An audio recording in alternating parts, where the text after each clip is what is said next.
My name is Dorian Ellison. But that night, I wasn't just Dorian.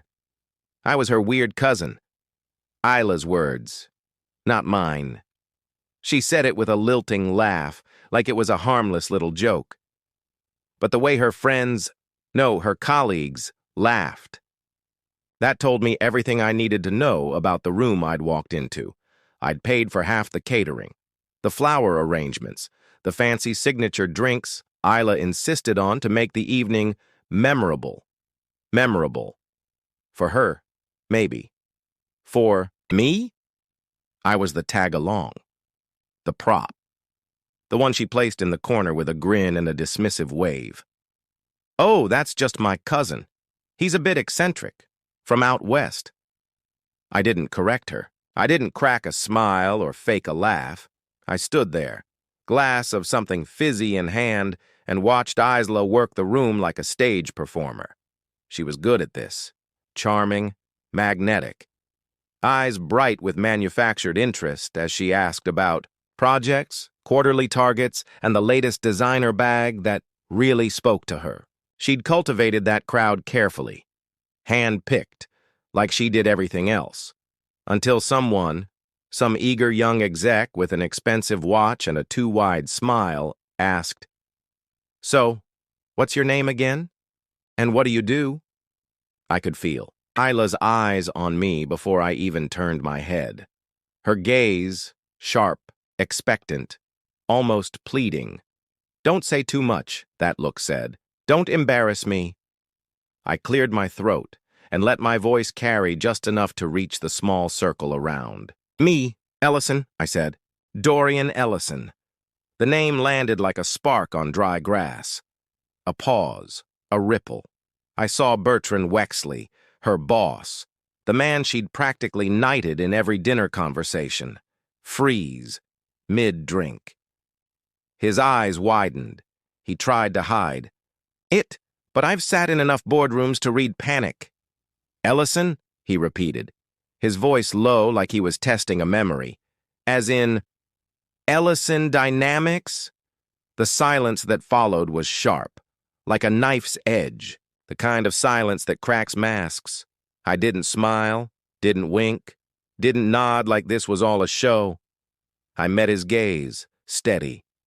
"Yes," I said, and in that moment, I wasn't Isla's weird cousin anymore.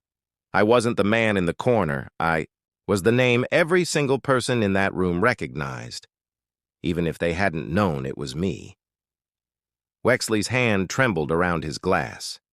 I saw Julianne Vale, the marketing director with the perfectly curated LinkedIn profile, glance at her phone, probably pulling up the latest acquisition rumors.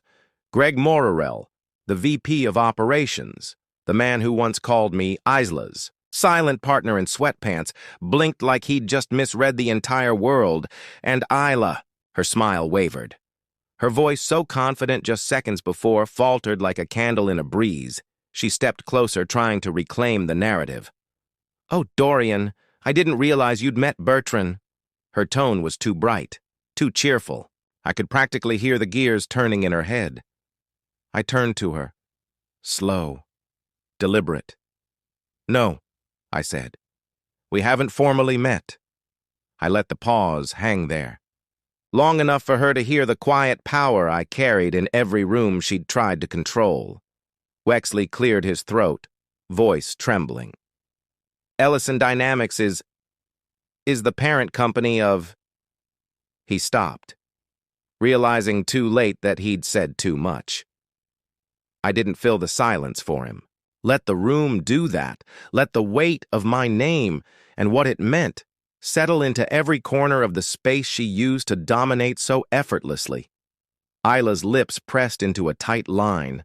I saw the panic behind her eyes, the same panic I've seen in boardrooms across the country when the quiet man in the corner turns out to be the one with the final signature.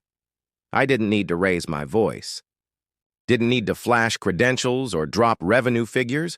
I'd spent my whole life building Ellison Dynamics on the foundation of being underestimated, on being the man no one saw coming, until it was too late.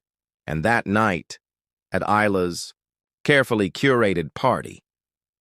I was done playing the role she'd written for me. I felt the shift in the air, a subtle shiver, as laughter turned into questions, questions into silence, and silence into something else entirely. A few people drifted closer, eyes wide, drinks forgotten. I met Isla's gaze, calm, steady. For the first time that evening, she looked small. She tried to recover. Voice high and tight. Well, Dorian's always been a bit of a mystery. I didn't let her finish. Not a mystery, I said. Just a man who knows when to speak. And with that, I took a sip from my glass. No toast, no fireworks, no dramatic walkout. Just a sip. Steady. Silent. As the room tried to figure out what story they'd just walked into, Isla's laughter never returned to that room. Not the way it had before. And me? For once, I didn't mind being the center of attention. She blinked. Once. Twice. Her lips trembled.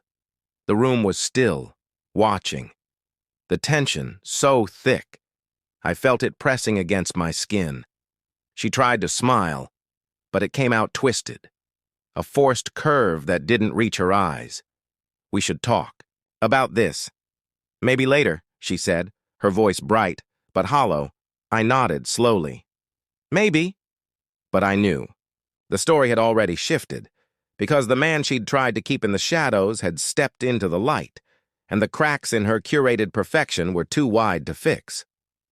For the first time in a long time, I didn't feel like the background, character in her narrative. I felt like the man who'd written the story all along. She just never bothered to read the script. I turned away from her then, letting the silence follow me like a crown, and I realized something. Sometimes the quietest voice in the room is the one that changes everything. Bertrand Wexley's face went pale the second he made the connection. Ellison? He whispered. As in Ellison Dynamics? He didn't even try to hide the tremor in his voice as he repeated it, like he was testing the word on his tongue to see if it would taste different. The ice in his glass rattled, a tiny percussion, too loud in the sudden hush. A hush I hadn't created with a shout, but by simply existing in the room as myself. I felt every eye on me now. Julianne Vale's phone slipped into her purse, her smile tight like she'd suddenly remembered she left the stove on. Greg Morrell, the man who once called me Isla's silent partner in sweatpants, stared at me as if he'd just realized